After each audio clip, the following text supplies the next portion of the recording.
हाँ जी, तो नमस्कार भाई सभी को। कैसे हो सारे? उम्मीद करूंगा सब बढ़िया हो गए, स्वस्थ हो गए, मस्त हो गए, अच्छे से चल रही होगी आप सभी की तैयारी। तो हमारा टॉपिक चल रहा था प्रत्यावर्ती धारा, जिसकी हमने काफी लेंथी क्लासें कर ली हैं। आज इस क्लास में इस टॉपिक को कंप्लीट करते हैं। ठीक है, लास्ट क्लास है ये, और प्रत्यावर्ती धारा अपना टॉपिक कंप्लीट हो जाएगा। क्योंकि अब कई बच्चों को लग रहा होगा सर इतनी लेंथी क्लासें, इतने टुकड़ों में क्लासें देने का रीजन देखो। रीजन अलग अलग रीजन है। रीजन मेन रीजन तो ये क्योंकि मुझे टॉपिक टुकड़ों में करवाना पसंद लगा, क्योंकि इसको टुकड़ों में करवाने से मुझे ऐसे लगा कि आपको थोड़ा छोटे छोटे टुकड़ों में याद करोगे तो आसान हो जाएगा। वन शॉट में आप इसको क्लास को देख लोगे लेकिन पल्ले कुछ नहीं बढ़ने वाला, इसलिए मैंने इसको वन शॉट में आपको नहीं करवाया। ठीक है, आज का जो टॉपिक है वो अपना है विद्युत मोटर। विद्युत मोटर, विद्युत मोटर हम डेली रूटीन में अपने घरों में यूज करते हैं। डेली रूटीन अपने घरों में यूज करते हैं, पंखे में और कूलर में, पानी ऊपर जो टंकी में हम भरते हैं उसमें, बहुत सी चीजों में हम डेली रूटीन में उपयोग करते हैं। तो क्या हम विद्युत मोटर की सहायता से अपने कार्य को आसान बनाते हैं? बिल्कुल बनाते हैं। तो हम अपने कार्य को आसान बनाते हैं, यानी कि हम क्या करते हैं, यांत्रिक कार्य। यानी कि विद्युत मोटर क्या करती है, यांत्रिक कार्य करती है। अब ये अकेली तो करेगी नहीं, इसे कुछ ना कुछ मिलेगा, तो इसे मिलेगा क्या, इसे मिलेगी विद्युत। तो क्या मैं ये कह सकता हूं कि विद्युत मोटर होती है वो विद्युत ऊर्जा से यांत्रिक ऊर्जा में कन्वर्ट होती है? हाँ जी सर, ये तो आप कह सकते हैं। इसके साथ साथ आपको उसकी एक बात और ध्यान में रखनी है कि विद्युत मोटर होती है ना, वो विद्युत चुंबकीय प्रेरण के सिद्धांत पर कार्य नहीं करती। के सिद्धांत पर कार्य नहीं करती। स्टार लगा लेना भाई। एग्जामिनर क्वेश्चन क्या बनाता है? एग्जामिनर क्वेश्चन बनाएगा कि निम्न में से ऐसा कौन सा उपकरण है जो विद्युत चुंबकीय प्रेरण के सिद्धांत पर कार्य नहीं करता।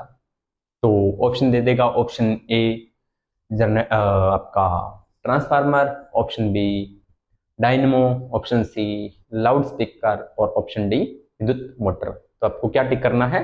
विद्युत मोटर टिक करना है। ठीक है, चलिए आगे बढ़ते हैं और करते हैं शुरू। विद्युत धारा के कारण उत्पन्न चुंबकीय क्षेत्र द्वारा किसी चालक में गति उत्पन्न की जा सकती है। लाइन को थोड़ा ध्यान से समझो, आपको, मुझे भी लग रहा है कि आपको समझ में आ जाएगा। मुझे भी ऐसा लग रहा है कि आपको समझ में आ जाएगा। ये क्या कह रहा है कि विद्युत धारा के कारण उत्पन्न चुंबकीय क्षेत्र द्वारा किसी चालक में गति उत्पन्न की जा सकती है। जैसे मान लीजिए आप किसी भी चीज में विद्युत धारा प्रवाहित करते हो। इसमें जैसे मान लीजिए आपने विद्युत धारा प्रवाहित की, या इसमें आपने विद्युत धारा प्रवाहित की, यहां आपने विद्युत धारा प्रवाहित की, यहां से बाहर निकली, तो इसके चारों ओर एक क्षेत्र बनेगा। इसके चारों ओर एक क्षेत्र बनेगा, चुंबकीय क्षेत्र जिसे आप बोल सकते हो। इस चुंबकीय क्षेत्र की वजह से क्या होता है, इस चालक में गति उत्पन्न हो सकती है। इस चालक में क्या उत्पन्न हो सकती है? गति उत्पन्न हो सकती है, जिसे क्या बोल सकते हैं, अपने विद्युत मोटर का एक एग्जांपल ले सकते हैं। इसका जो सिद्धांत है वो किसने दिया था? माइकल फैराडे ने दिया था। माइकल फैराडे ने दिया था, याद रखना है। माइकल फैराडे पर मैंने आपको एक बात भी बताई थी कि जनरेटर का जो आविष्कार है वो भी माइकल फैराडे ने किया था। जनरेटर कब लेके आते हैं? शादी वाले दिन। शादी वाले दिन को क्या बोलते हैं? फेराडे। इस तरीके से याद कर लो बस। ठीक है, चलिए। इन्होंने बताया, माइकल फैराडे ने बताया, सबसे पहले बताया कि किसी धारावाही चालक में चुंबक द्वारा गति उत्पन्न की जा सकती है। इसने कहा कि आप कोई भी ऐसा मतलब धातु है या कुछ ऐसा पटस है जिसमें धारा प्रवाहित हो सकती है, तो धारावाही चालक में चुंबक के द्वारा आप क्या कर सकते हो, उसमें गति उत्पन्न करवा सकते हो। यानी कि इस चुंबक की सहायता से आप इसमें गति उत्पन्न करवा सकते हो, और मोटर इसी सिद्धांत पर काम करती है। ठीक है, अब कैसे करती है वो हम पढ़ने का प्रयास करते हैं। क्या कहता है कि इसमें तार की एक कुंडली होती है। तार की क्या होती है? एक कुंडली होती है। मैं रफली बना रहा हूं आप, ठीक है, वैसे वास्तव में कुछ और होता है, एक रफली बना। तार की एक कुंडली होती है जो आयताकार होती है। यह कुंडली किसी अमोचर पर लिपटी रहती है, यानी कि यह किसी अमोचर पर, यानी कि ये भी कोई धातु का ही होता है, ये इस तरह से इस पर लिपटी रहेगी। ठीक है। चुंबक के ध्रुवों के बीच, अब इससे क्या रखा जाता है, अब देखो ये सारी कहानी अब समझ में आ रही है। ये मान लीजिए कोई अमोचर है, ठीक है, इस पर ये तारें लिपटी हुई हैं, ठीक है, तार लिपटी हुई है, कुंडली बना दी, यानी कि तार की कुंडली होती है। अब इसे रखा गया है चुंबकीय क्षेत्र के मध्य, इस तरह से चुंबकीय क्षेत्र के मध्य रखा गया है। यह कुंडली अमोचर पर लिपटी रहती है, चुंबक के ध्रुवों के बीच घूर्णन के लिए स्वतंत्र होती है।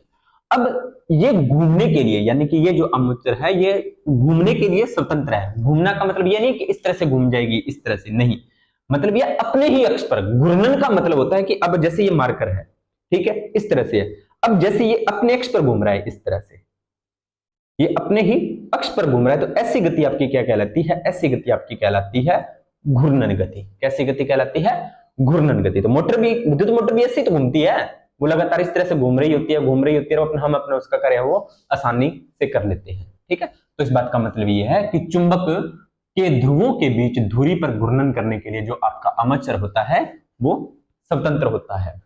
अब कुंडली में धारा प्रवाहित करने पर, जैसे ही आप कुंडली में धारा प्रवाहित करोगे, कुंडली में धारा प्रवाहित करने पर चुंबकीय क्षेत्र कुंडली के विपरीत भुजाओं की ओर नीचे धकेलता है। धारा प्रवाहित करोगे तो यह चुंबकीय होता है वो नीचे की ओर धकेलना शुरू कर देता है, जिससे कुंडली दक्षिणावर्त घूम जाती है।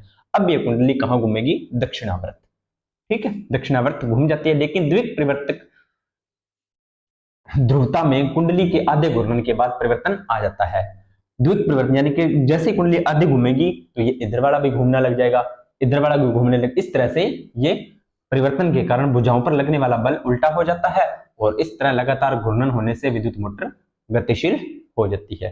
यानी कि ये बात, इधर बल लगता है, इधर बल लगता है, इधर बल लगता है, इधर बल लगता है, इस तरह से जो ये अपना आर्मेचर होता है वो घूमना शुरू कर देता है। इस तरीके से विद्युत मोटर है वो की काम करती है, और नीचे लिखा है विद्युत ऊर्जा को यांत्रिक ऊर्जा में बदलने का कार्य है वो विद्युत मोटर के द्वारा किया जाता है। ठीक है, ये था आपका विद्युत मोटर कंप्लीट। तो आपसे एक रिक्वेस्ट करूंगा, लगभग अपनी 6 या 7 क्लासें इस टॉपिक की बनी है, इसको मैं वन शॉट में भी करवा सकता था, लेकिन मैंने टुकड़ों में करवाई है। ईमानदारी से देखोगे तो क्वेश्चन सही हो जाएंगे, नहीं देखोगे तो मेरा कोई नुकसान नहीं है। मेरी अगर पढ़ाई हुई क्लास को एक बच्चा भी देख रहा है तो मेरा पढ़ाया सफिशियंट है। मैंने अपना मेहनत कर ली, मैंने अपना काम कर लिया, मेरी खुद की तैयारी हो रही है, मैं अपनी तैयारी को और इंप्रूव कर रहा हूं। आपको एक बात बता दूं, आरपीएससी असिस्टेंट प्रोफेसर 2023 का रिजल्ट आया था 17 नवंबर जूलॉजी का, जिसमें मेरा प्रोविजनल लिस्ट में है, वो मैं आपको बता चुका हूं, पोस्ट भी मैंने डाली थी। ठीक है, 2025 में 7 दिसंबर को, हाँ 7 दिसंबर को 2025 में दोबारा असिस्टेंट प्रोफेसर का एग्जाम हुआ। आरपीएससी ने जीके का पेपर इतना खतरनाक बनाया ना कि बच्चों के 40% नंबर नहीं आ रहे, यानी कि 50 में से 20 नंबर बच्चों के नहीं आ रहे, और सीटें खाली गई। इंटरव्यू को जितनी, मान लीजिए 10 सीटें हैं ना, कहीं 10 में से 3, यानी कि उन्होंने 10 बंदों को रखना है और उन्हें सिर्फ 3 बंदे मिले हैं।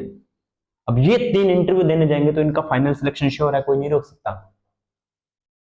तो आप अपने सब्जेक्ट पे ही काम करो। जैसे मैं पढ़ा रहा हूं, मेरा सब्जेक्ट बायोलॉजी है, लेकिन मैंने आपको प्रॉमिस किया था कि मैं आपको साइंस कंप्लीट करवाऊंगा, तो इसलिए मैं साइंस करवा रहा हूं। आपने देखा होगा मैंने डिजिटल बोर्ड पर 11th क्लास की बायोलॉजी के चैप्टर नंबर 18 लगभग कंप्लीट होने वाले हैं अपने। 4 चैप्टर के बाद में 11th की बायोलॉजी भी कंप्लीट, फिर 12th की कंप्लीट, फिर बीएससी की, ऐसे करते करते अपने सब्जेक्ट पर कमांड बना रहा हूं। मैं तो आपको पढ़ा रहा हूं सब्जेक्ट पे कमांड, व्यू आई नहीं आई वो मेरी मेहनत है, नहीं है, जो भी है। तो मैं आपसे ये रिक्वेस्ट करूंगा, अगर आप क्लास को देख रहे हो तो प्रॉपर देखो, नोट्स बनाओ उसके, ताकि आपको दोबारा देखने की जरूरत नहीं पड़े। अगर डाउट है, कोई टॉपिक नहीं समझ में आ रहा, तो कमेंट सेक्शन में डालो, मैं आपका रिप्लाई जरूर करूंगा, चाहे शॉर्ट वीडियो के माध्यम से करूं, चाहे डाउट क्लास लेकर करूं, कैसे भी करूं, वो मेरी सिरदर्दी है। आप कमेंट हो तो उसमें कमेंट में क्वेश्चन तो डालो ना, तो करना भी मेहनत अपनी। बाकी सीटी है, सीटी को फोकस कर लो। मैं ये नहीं कहूंगा कि अकेली साइंस से सिलेक्शन हो जाएगा, अकेली रीजनिंग से सिलेक्शन हो जाएगा, या अकेली हिंदी से सिलेक्शन हो जाएगा, या अकेले जीके से सिलेक्शन होगा। अकेले से तो किसी से कुछ नहीं होगा, ठीक है, सभी मिलकर ही सब्जेक्ट काम करने होंगे। लेकिन आप एक सब्जेक्ट को छोड़ दोगे तो भी सिलेक्शन की संभावना बहुत कम हो जाएगी।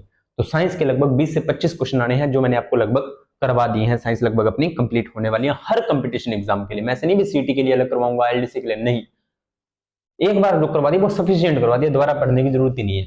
ठीक है, तो उसको आप देखो। हाँ, एमसीक्यू मैं आपको जरूर करवाऊंगा। तो सीटी अगर आप इस बार क्रैक कर लोगे तो ठीक है, नहीं तो भैया अगले 3 साल वेट करो, अगले 3 साल सीटी को भूल जाओ, वो आपकी है, देख लेना फिर। ठीक है, तो ज्यादा बातें नहीं करते हुए इस टॉपिक को करते हैं यही समाप्त। अगले टॉपिक देखेंगे कौन सा करना है कौन सा नहीं। ठीक है, तो उम्मीद करता हूँ आपको क्लास अच्छी लगी होगी। अगली क्लास अच्छी लगी हो तो वीडियो को लाइक करें, शेयर करें, कमेंट करें, चैनल को करें सब्सक्राइब। मिलते हैं नेक्स्ट वीडियो और नए टॉपिक के साथ, तब तक आप सभी का धन्यवाद।